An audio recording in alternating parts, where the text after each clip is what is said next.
Hi, this is Grandma here, and we're reading The Iron Ring by Lloyd Alexander. And we're starting with chapter 27, the Chandala. Now, if you recall, in the Chandala, according to the glossary in the back of the book, is the lowest, most despised, and degraded outcast. Tamar has, while in battle, was captured, and his punishment was to be thrown into the area called the Shmashana, where bodies would be cremated, and that would be bodies from the war. He has now, and this was a job that only what we call the untouchables, they call Chandala. That's their job. Nobody else wants to have anything to do with it. The smell, just the whole idea. So, anyway, we have found out what it was like to be there, and now we're going to find out a little bit more about the man who is there, the Chandala. Once long ago, there was a tiger named Somanandi, and there was a young king who climbed down into a pit where she had been trapped. Somanandi was a big, powerful animal. With her sharp teeth and claws, she could have torn apart any hunter who came near. However, as she explained, the hunters knew this, so they would merely stay away until she grew too weak to defend herself. Also, somewhere in all this, there was a gopi called Miri, but that was another different story. He preferred concentrating his thoughts on the tiger. There was a point to be understood. After a couple of days, chained outside the hut, refusing to enter, Tamar at first believed he had grasped it. Originally, the man had said he would put Tamar to work. He had not done so.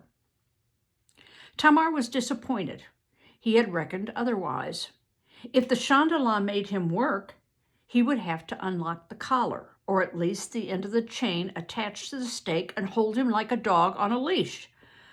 When that moment came, Tamar would rip the chain from the man's hands, always being careful not to touch him, possibly hit him with it, or whatever was needed to make him give up the key and be gone.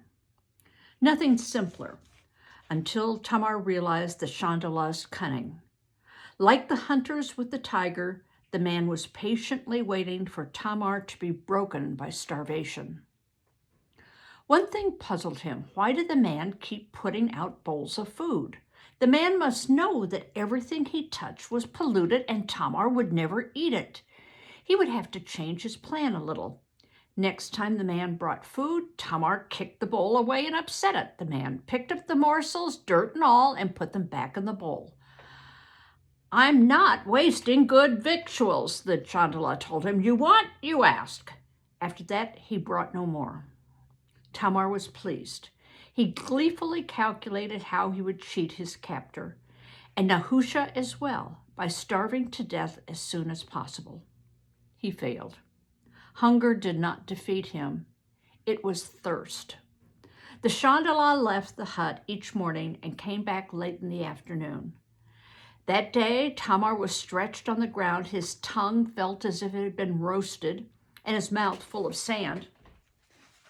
He would have been screaming in agony if his throat had not been parched shut. As usual, the Chandala stopped in, passing to have a quick, appraising look at him. Tamar could barely raise his head. His tongue, which felt much too big for that mouth, lolled out between the split and blackened lips. "Drink?" said the Chandala. Had there been any moisture in his eyes, Tamar would have wept with rage at his weakness. He gave a small nod. The man had a flask slung over his shoulder. He unstoppered it, knelt, lifted Tamar's head, and carefully poured the tepid water into Tamar's mouth. Tamar drank every drop. His caste was broken. So he's no longer a Kshatriya, he is now Chandala himself. There was no way he could lie to himself or pretend otherwise. He had drunk a Chandala's water from a Chandala's hands. He had become a Chandala. However, once his disgust and horror dampened down a little, he realized there was an advantage. He had nothing more to lose. His mind was still working. From then on, he ate every scrap and asked for more. His strength came back. He was actually feeling quite well. This was as it should be, because the next time the Chandala brought his meal, Tamar set his new plan in motion. He jumped up, seized the Chandala by the neck, and began throttling him. The man stared at him with bulging eyes, his face turning blacker than it was. He made no attempt to break away. "Key," Tamar said between clenched teeth. The Chandala made gurgling noises. He fumbled in his garment and brought out the key. "Unlock." Tamar loosened his grip enough to let the man breathe. "Then stand clear." The Chandala obeyed. Collar and chain fell to the ground. He stepped away, rubbing his neck. "Why didn't you just ask? And you'd have given it?" retorted Tamar. "Of course, I'm sure you would. Out of my way." "You'd have figured some trick sooner or later," the man said. "You might even have killed me. So avoid inconvenience. You've killed me anyway." "You really don't understand, do you?" he went on as Tamar hesitated. "Nahusha put you on a chain. He put me on one as well. That's something else they didn't explain to you. If you, my lad, escape, they'll kill me. They'll look in from time to time to make sure you're here. If you're not, they'll have my life for it." They were clear and detailed along the lines of torture, too. Nahusha can be imaginative when it comes to torture. "I'd die at the end, but it would take a good while." "You're lying." Tamar knew the man was telling the truth. "Why should I? It's not your concern. In any case, go." "Do you think I won't? You'll do the same, if you have any sense." The Chandala shook his head. "I've got my work to do. Has to be done. It's important." "To you, not to me. Don't hang your life on mine." "I don't. Nahusha did that. You stay, I live. That's all there is to it." "I owe you nothing." "Did I ask?" Tamar had begun, pacing, agitated. The Chandala watched, neither pleading nor threatening, saying nothing. Tamar wished the man would attack him, try to force the chain on him again. It would give him excellent reason to fight him to the death. Whose? He knew the man's strength. It had surprised him how easily he had surrendered the key. The Chandala would like to break him in half without too much effort. That at least would settle it. The Chandala waited, arms folded. The man even looked sorry for him. Tamar hated him for that. "What will you do?" the Chandala said at last. "Go or stay? Make up your mind. I'm getting hungry." It had never occurred to him that a Chandala might be hungry. It also occurred to Tamar that he was hungry likewise. "I warn you," he said. "I make no promise. If I leave, I leave. What you do about it is up to you." "Fair enough." The Chandala jerked a thumb toward the hut. "Go in, eat." The pie dog's howling kept him awake. Worse, after he stretched out on a thin mat the Chandala gave him, he was terrified of closing his eyes. The nightmare came to him. The man would put the collar on him while he slept. He thought of getting up and running as fast as he could, wherever, anywhere. Let the Chandala look after himself, Tamar had warned him. The howling of the pie dogs turned into the screams of someone being tortured. Tamar sat bolt upright, sweating. The Chandala was snoring peacefully in a corner of the hut. Tamar's thoughts went round in circles. Nahusha had put him on a chain. The Chandala had put him on a heavier one. He told himself this was not true. He could escape whenever he wished. He sank back on the mat as exhaustion washed over him. Tomorrow. He would go tomorrow, while the Chandala was out of the hut. For some reason, he could not bear the idea of leaving while the man watched him do it. He did not leave the next day. The Chandala had plans. "Get moving, there's work to do. I told you I could use some help." Tamar had not expected to be quite so horrified, or at least to show it. "What? Afraid?" The Chandala cocked an eye at him. "You were a Kshatriya. Killing is a Kshatriya's trade, isn't it? A potter makes pots, a warrior makes corpses. Who should fear their own handiwork? I'm not afraid." "No," the Chandala snorted. "I can see it in your face. You're sick with it, enough to drive you mad. Well, that's what Nahusha wants. He counted on that. You couldn't stand it. He was right. You'd best get out of here." "He was wrong. I'll go with you." Behind the hut was a stack of kindling wood. He and the Chandala loaded a cart with it. The man tossed in some buckets, then, like a horse, set himself between the shafts. He motioned for Tamar to join him. Together they hauled the cart across the barren ground toward the river. The bandy-legged man plodded on, back bent against the burden. It was all Tamar could do to pull his share of the weight. He had begun breathing hard. He was gasping by the time they came in sight of the river. It was not the effort of heaving at the shaft. The reek of the place was choking him. The Chandala halted. There were some shapes lying on the ground. They looked like bundles of sticks wrapped in rags. The Chandala unloaded the kindling. "They bring them in wagons from the city," he said. "It was a busy day after the battles. I've taken care of all that. These are just your ordinary paupers, starvelings, beggars, the usual. Set up a pile of kindling. Careful how you do it. Don't waste wood. I'll show you how. Fetch water. They have to be washed." So the bodies have to be washed before they're put on the fire. Tamar turned away. He put his hands to his mouth. He could carry water. He could manage to deal with building a fire. The rest, his stomach heaved. "Not touch them," he whispered. "I can't." "That's right, you can't, because I won't let you." The Chandala rounded on him. "How dare you think I would? They've had no kindness, no respect, nothing all their lives. I give that to them now, at last. You even lay a finger on them? They disgust you. They sicken you. You loathe them as much as they were loathed when they were still alive. You're filled with horror.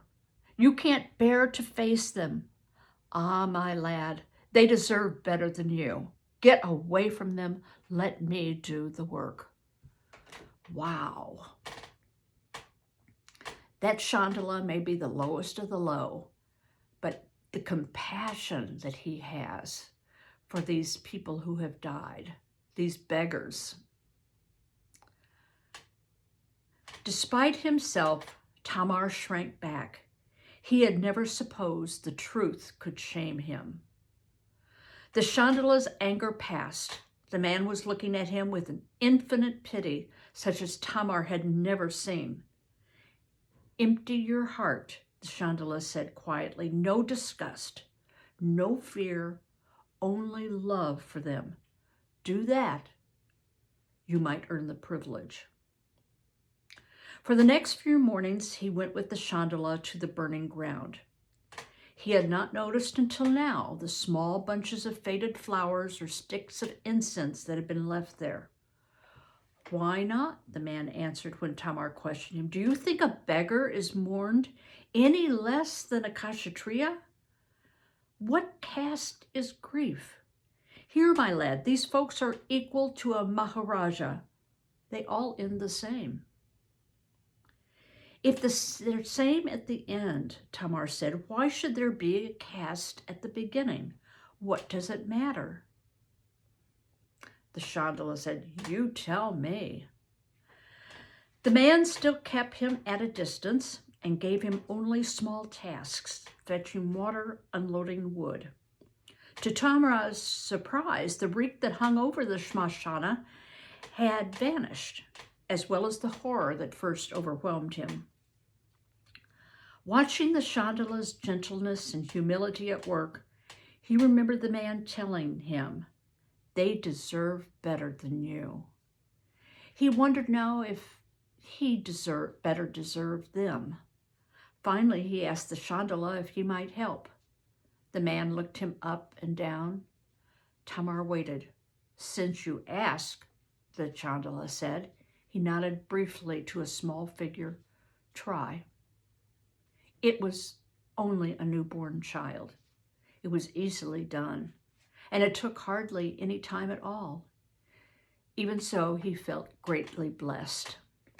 You know, there are people in our world who help people die peacefully, and that is called hospice. They take care of them and they help them transfer from this life to the next. I think the Chandala reminds me very much of these people who work with hospice. That evening, as they sat in the darkening hut, for the first time, Tamar could bring himself to speak his heart. In one burst, he told of his dream and journey, his love for Mary, his dear Acharya, his companions. They were all lost. For the first time as well, he could grieve for Ashwara and dare to remember his look of joy at the end. He was the best of kings, a king as I'd have wished to be, Tamar said. Dead, slain by a traitor, an evil man still lives. Adi Kavi would have told me that's the way of the world. One of its ways. The Chandala set down his bowl of food. There are others. Not for me. My way leads to Nahusha. I want his death. How will that serve you? Ashwara fought for justice, not revenge. Will you be less than he was? I'm already less. A Chandala.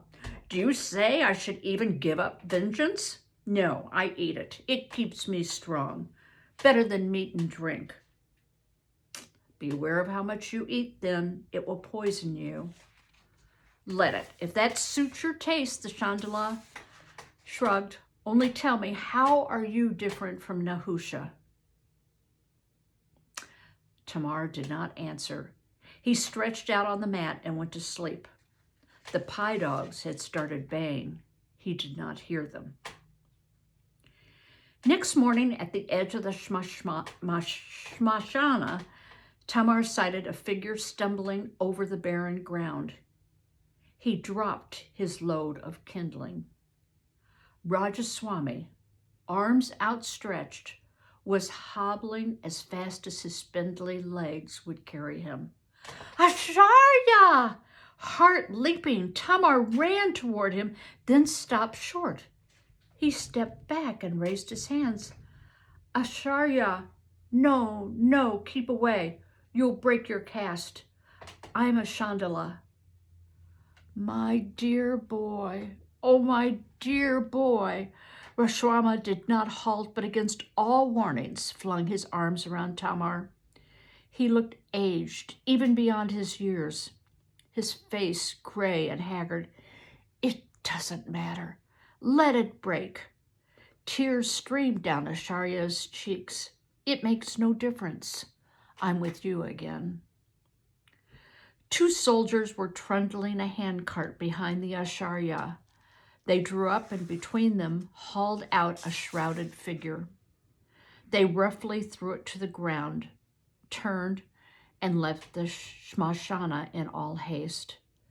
The Chandala went over to see what they had brought. Stay calm, dear boy, pleaded Rajaswami. Listen to me. Tamar broke from his embrace. The figure's wrapping had fallen away. It was Mary. Part 4. Jaya. Chapter 28, A Life Thread Broken. The soldiers had halted by the roadside at the far edge of the burning ground. They stood idly watching. The Chandala had started toward the shrouded figure. Tamar seized him by the shoulders and pitched him aside so violently the man lost his footing. Rajaswami was plucking at Tamar's sleeve, stammering something. Tamar struck away the Acharya's hand. "Leave me," he said, "both of you." Tamar knelt beside her. Mary's long black hair was unbound and draped around her.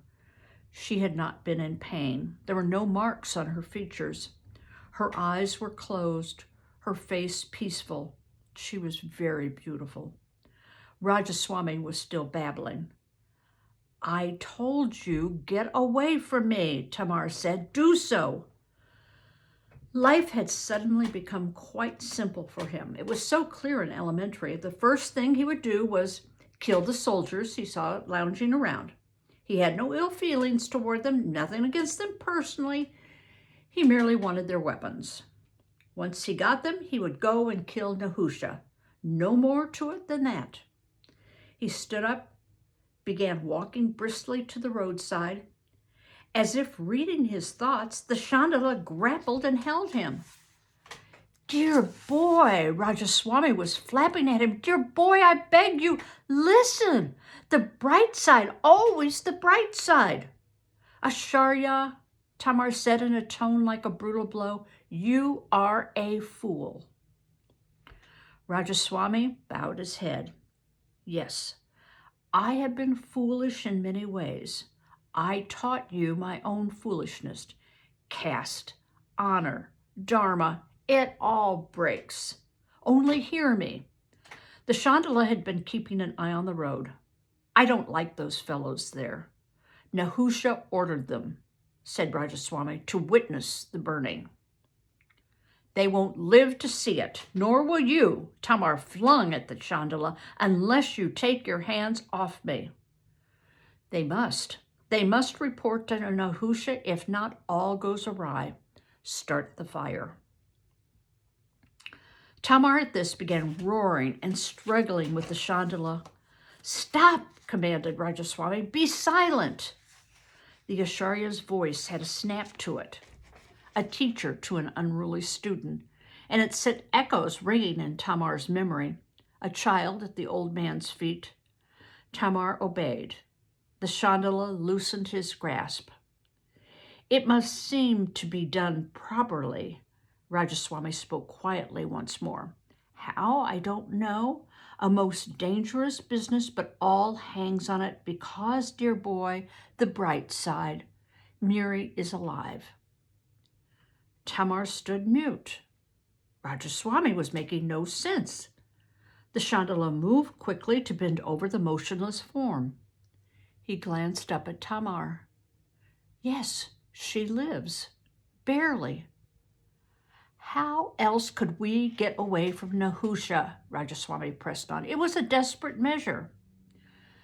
Tamar heard no more. He dropped to his knees beside Miri. Even as he stared dumbstruck, her breast began to rise and fall. Her eyes opened. She smiled at him, then grinned broadly, then winked. She was Mary, with him again. "Keep your wits about you," she said, making no attempt to get up. "You'll need them. Do as Rajaswami says. If I'm to be burned to a cinder, you'd best be careful about it." The Chandala had understood the matter faster than Tamar, still speechless. "Stay there. I see how to deal with this."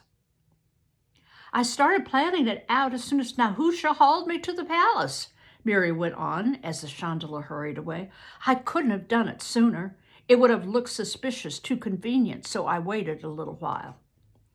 Nahusha had me locked up in the women's quarters. Once I was there, I pretended to be sick, horribly, disgustingly sick. I heard Rajaswami was in the palace too, so I insisted on having him come and treat me. When I told him my scheme, he agreed to make a great show of being alarmed. He swore to Nahusha that my life was in danger. My Acharya told a lie? Not Rajaswami. Yes, he's not quite the same Brahmin he used to be. It must have been torn, the dear old fellow, apart, breaking his dharma by lying. But he did it for your sake and mine. The rest you can thank Adhikavi. When we were in the ashrama, you remember, he taught me to breathe so little it didn't seem I was breathing at all.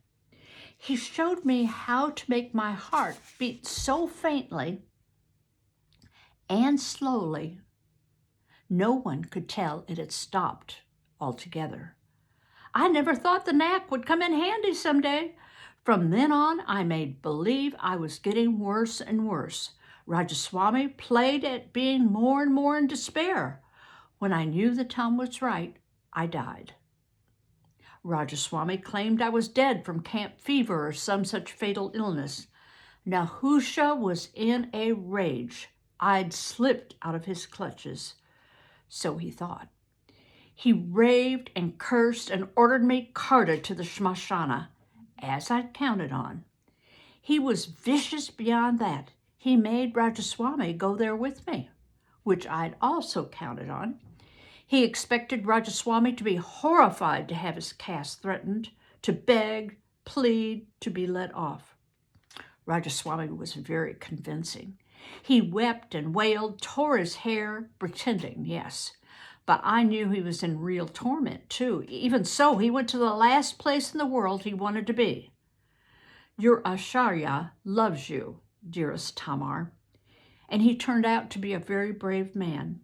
Nahusha didn't care if you came back or not. Caste broken. Rajaswami was good as dead himself. And you.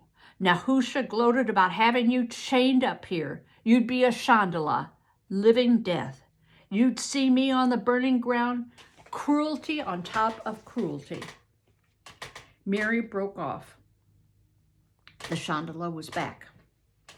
Following his instructions, Tamar took the girl in his arms and carried her to a pile of kindling. Set her down. The Chandala pointed to a spot behind the pyre, outside of the soldier's line of sight. He unwound Mary's shroud and wrapped it around some of the larger branches of wood. Between them, making sure their watchers could see, Tamar and the Chandala lifted what they hoped looked like a body and set it amid the kindling. The Chandala struck a light. The fire blazed. The soldiers observed the flames a while. Satisfied, they hurried away. Mary jumped to her feet. Even after she had thoroughly embraced him, Tamar had some difficulty convincing himself that any of this was happening.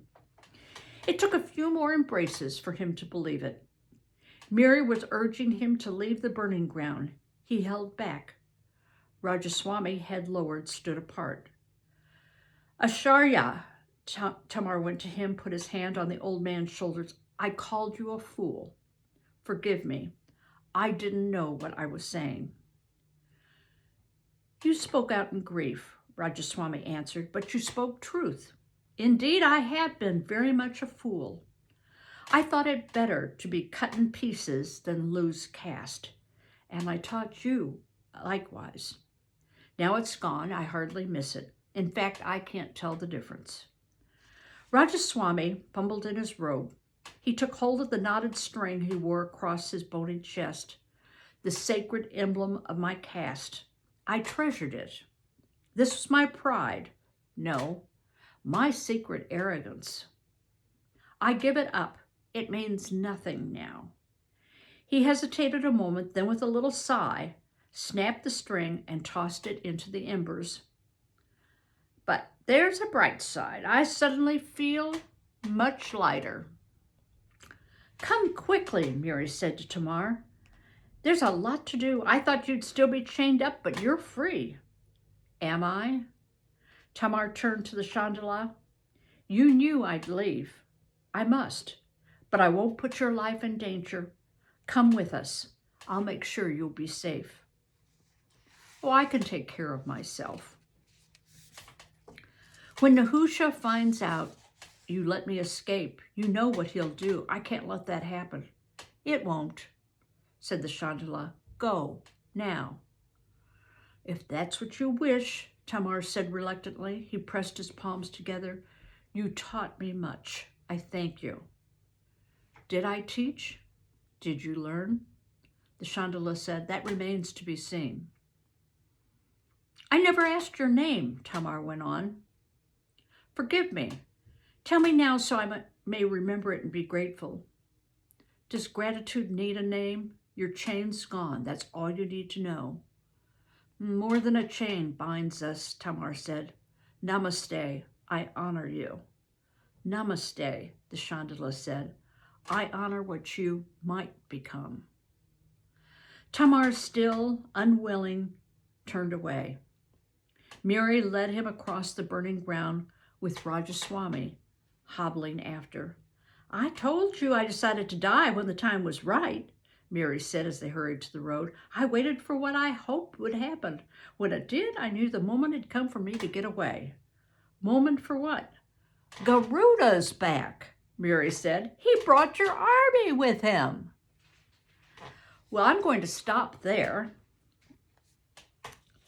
Interesting that now Tamar's army is there. But what's even more interesting is the Chandala. What kind of person is he? What did he used to be? Who did he used to be? Who is he now? Don't know. But Tamar has certainly learned a lot from him. Okay, bye-bye.